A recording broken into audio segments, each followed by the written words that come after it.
Wow, a lot of shit went down in this episode. A lot of shit.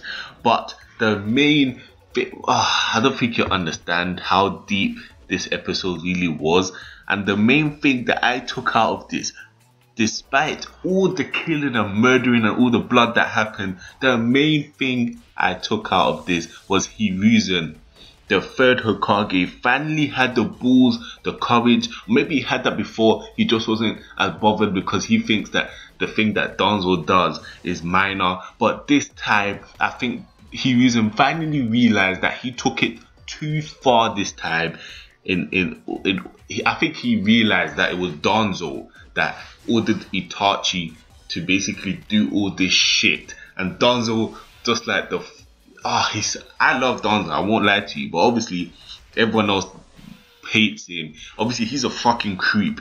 The creep that he is, he blatantly stood there while Kakashi and all the other members of the army was like, who could have done such a thing?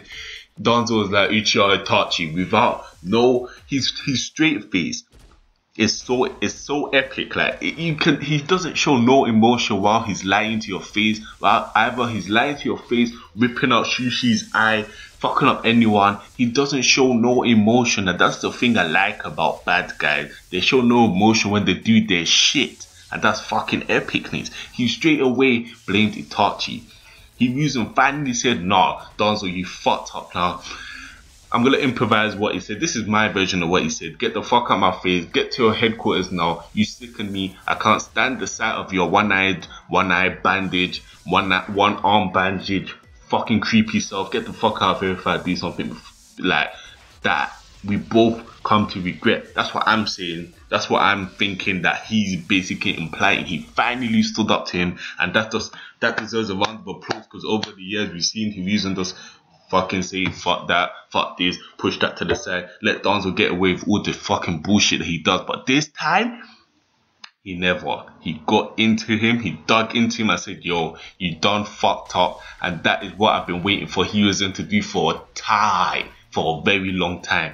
So anyway, we find Itachi is just he's such a loyal guy. That's something I didn't know about him. I just thought he's a fucktard that just fucked up all his clan member. He even killed his mum and dad. I was thinking, what the fuck is wrong with this guy? But when it comes to this backstory, we finally get to see what kind of a guy Itachi really is.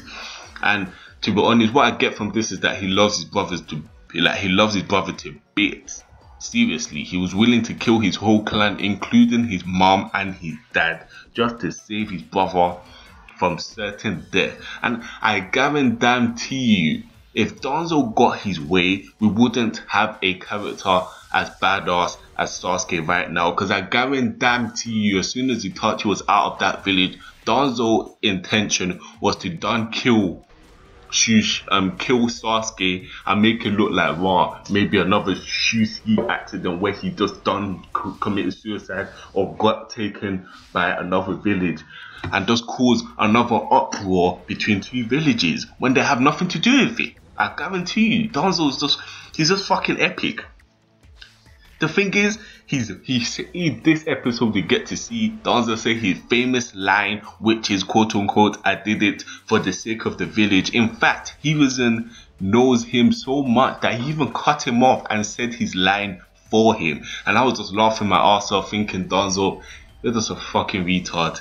We all know you're bullshitting. You did it for the sake of your fucking ass. You don't give a fuck about the village. He probably does give a fuck about the village, but anyway, I love Danzo. I don't care what anyone says. Danzo is fucking real. He's a real fucking G. He does what he wants when he wants for the sake of himself, not the village himself. And I fucking love that shit. We get to see Toby and Itachi. I knew Itachi couldn't do this at his age. 13, obviously, he's a fucking captain. It's been 2 years since he joined the army. From this week's to last week's episode, it's been 2 years. He's the captain of the army now. Obviously, he left. We see him join the Akatsuki. So much shit happened in this episode. A lot of shit went down.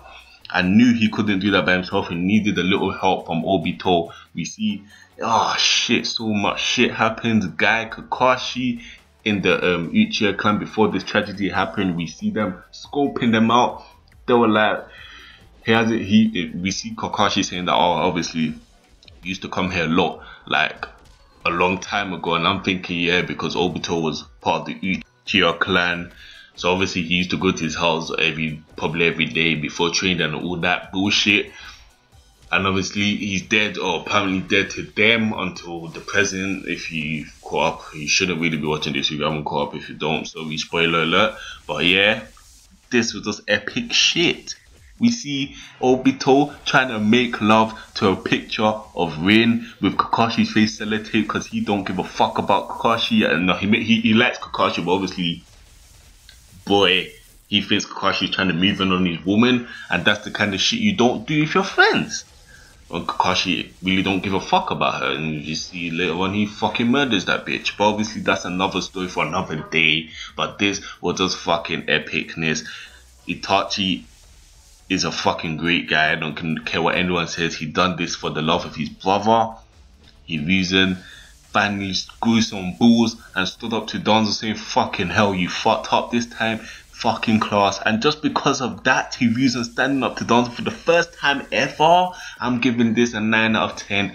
Great progression, great backstory, fucking awesome. It's Macho Mike, and I'm out.